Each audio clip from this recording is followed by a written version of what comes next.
The intelligent investor by Benjamin Graham is a classic guide to value investing. आज हम इसी किताब की समरी आपके सामने रखेंगे। Number 1, value investing philosophy. Benjamin Graham का कहना था कि इन्वेस्टर को शेयर्स खरीदते समय एक बिजनेसमैन की तरह सोचना चाहिए। ये सिर्फ प्राइस स्पेकुलेशन नहीं बल्कि बिजनेस की एक्चुअल वैल्यू को समझकर पैसा इन्वेस्ट करना है। Mister market concept. ग्राहम ने एक fictional character mister market introduce किया जो कभी ओवर कॉन्फिडेंट होता है तो कभी डिप्रेस्ड। इन्वेस्टर को इमोशनल नहीं होना चाहिए बल्कि मार्केट के फ्लक्चुएशन से फायदा उठाना चाहिए। Number 2, types of investors. Defensive या पैसिव इन्वेस्टर। ये इन्वेस्टर रिस्क कम लेना चाहता है इसलिए वो सेफ, डाइवर्सिफाइड और लॉन्ग टर्म इन्वेस्टमेंट करता है। इंडेक्स फंड्स या ब्लू चिप स्टॉक्स में इन्वेस्ट करता है। Enterprising active investor. ये इन्वेस्टर थोड़ा ज़्यादा रिस्क लेता है और मार्केट में अंडर वैल्यूड स्टॉक्स को ढूंढकर इन्वेस्ट करता है।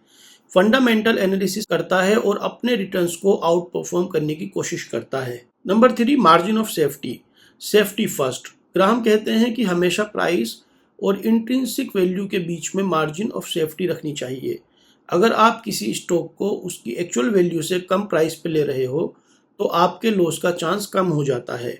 Undervalued stocks. ऐसे स्टॉक्स में इन्वेस्ट करो जिनके मार्केट वैल्यू उनकी इंट्रिंसिक वैल्यू से नीचे हो ताकि रिस्क मिनिमाइज और गेन्स मैक्सिमाइज हो। Number 4, market fluctuations and how to deal with them. Emotional discipline. Market में पैनिक या ग्रीड के साथ रिएक्ट करना गलत है। मिस्टर मार्केट जब प्राइस गिराता है तो इन्वेस्टर को डरना नहीं चाहिए बल्कि उस टाइम इन्वेस्ट करने का सोचना चाहिए। Contrarian approach. जब मार्केट डिप्रेस्ड हो तब बाय करो और जब मार्केट ओवर एक्साइटेड हो तब सेल करो। पेशेंस और डिसिप्लिन काफी जरूरी है। Number 5, stocks vs bonds. Assets allocation. Graham कहते हैं कि अपना पोर्टफोलियो डाइवर्सिफाई करो, कुछ हिस्सा स्टॉक्स में और कुछ बॉन्ड्स में।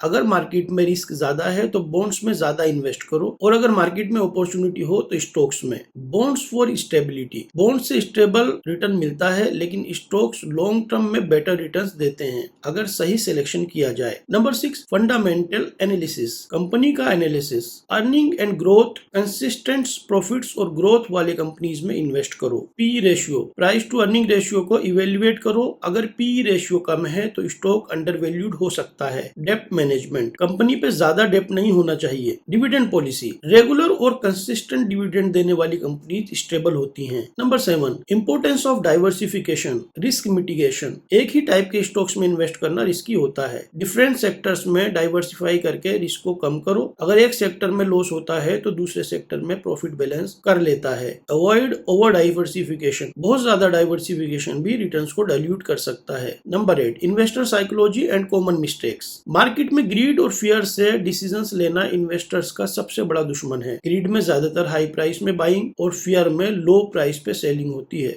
जो लॉस का कारण बनता है। Avoiding speculation. ग्राहम कहते हैं कि स्पेकुलेशन और इन्वेस्टिंग में फर्क है।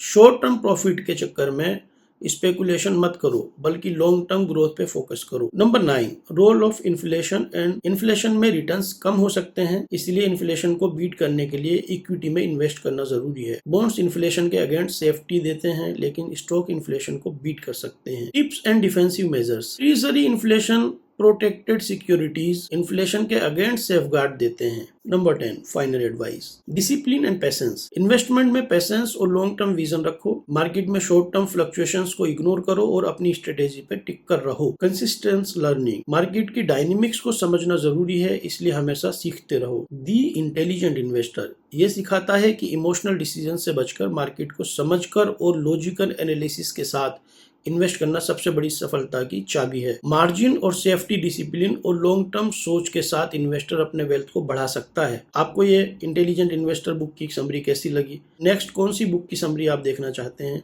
कमेंट करके हमें जरूर बताइए। आपने इस समरी से क्या सीखा और कितने लोगों ने इस समरी के बाद इस किताब को पढ़ा? आपके कमेंट का इंतजार रहेगा। वीडियो शेयर कीजिए अपने लव वंस के साथ। चैनल को सब्सक्राइब करना ना भूलें। Thank you very much.